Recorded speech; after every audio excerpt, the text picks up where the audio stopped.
Gaming isn't entering a new era. It's returning to something it lost atmosphere, mystery, and identity. Developers aren't just making games anymore. They're building worlds, myths, and experiences meant to stay with you long after the screen goes dark. And the next wave of games proves it. In the John Wick game, combat is built around momentum. We can chain gunshots into melee, we can grab enemies, throw them, and finish them before the camera even settles. Ammo is limited, so reloading at the wrong time is dangerous. That forces us to move, improvise, and use the environment. Every fight feels like a scene from the movie, not because it looks cinematic, but because mistakes are punished instantly. Standing still means death. Flow is everything. Silent Hill. Townfall. In Silent Hill, Townfall, we're not fighting monsters all the time. Instead, we're making decisions. We can ignore signs. We can investigate voices. We can choose silence or confrontation. And the game remembers. Horror changes based on how we play, not how well we fight. Some consequences don't appear immediately. They return later, when you least expect them. This isn't survival horror, it's psychological consequence. Project Windless. In Project Windless, progression is tied to bosses. We don't overpower enemies, we learn them. Bosses have multiple phases. Attack patterns evolve mid-fight. Mistakes are lethal. Victory isn't about stats, it's about timing, positioning, and patience. When you finally win, it doesn't feel lucky. It feels deserved. Marathon. In Marathon, survival is the objective, not kills. We drop into hostile zones, collect loot, and decide when to extract. The longer we stay, the greater the reward, and the greater the risk. Other players can ambush us at any moment. There's no warning, no fairness. We can escape early and survive, or stay greedy and lose everything. Every match is a gamble. Control. Resonant. In Control. Resonant. Combat is built around environmental manipulation. We can rip objects from walls, throw debris mid-fight, bend physics instead of following it. Enemies don't follow traditional rules, and neither do we. The environment becomes a weapon, and the battlefield is constantly shifting. This is action where control itself is the power. God of War Trilogy. Remake, the God of War Trilogy.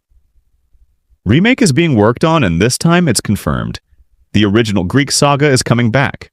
Not just remastered visuals, but a chance to experience Kratos' rage, brutality, and downfall in a modern form. But here's the thing.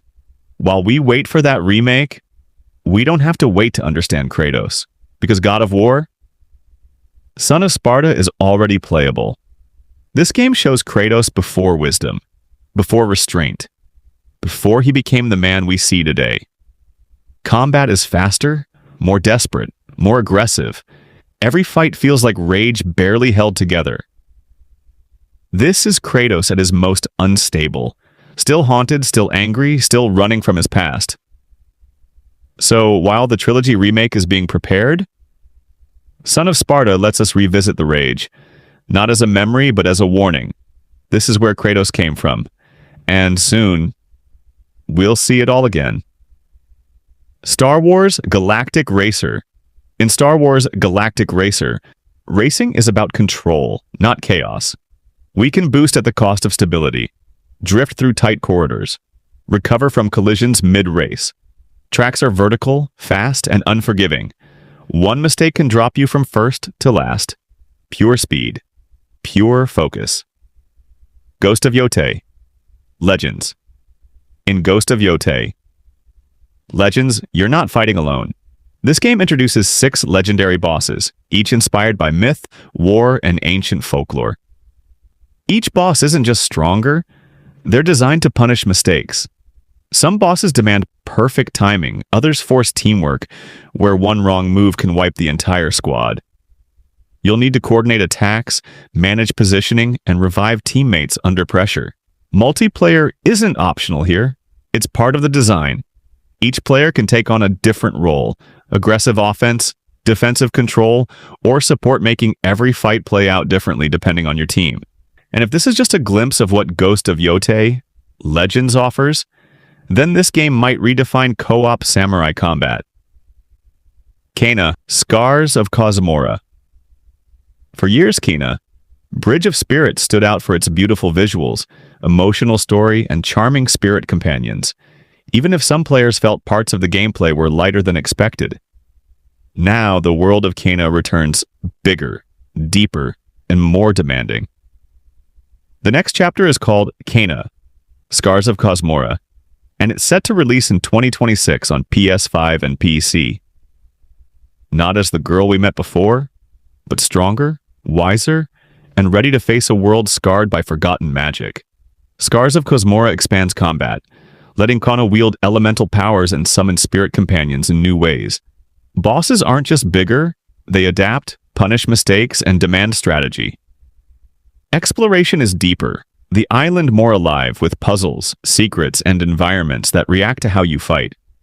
Every battle matters, every companion grows with you, and every choice leaves a mark. This isn't just a sequel, it's Xena evolved.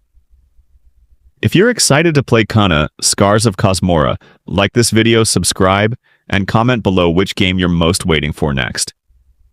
We'll be talking more about upcoming titles and hidden details, so don't miss it.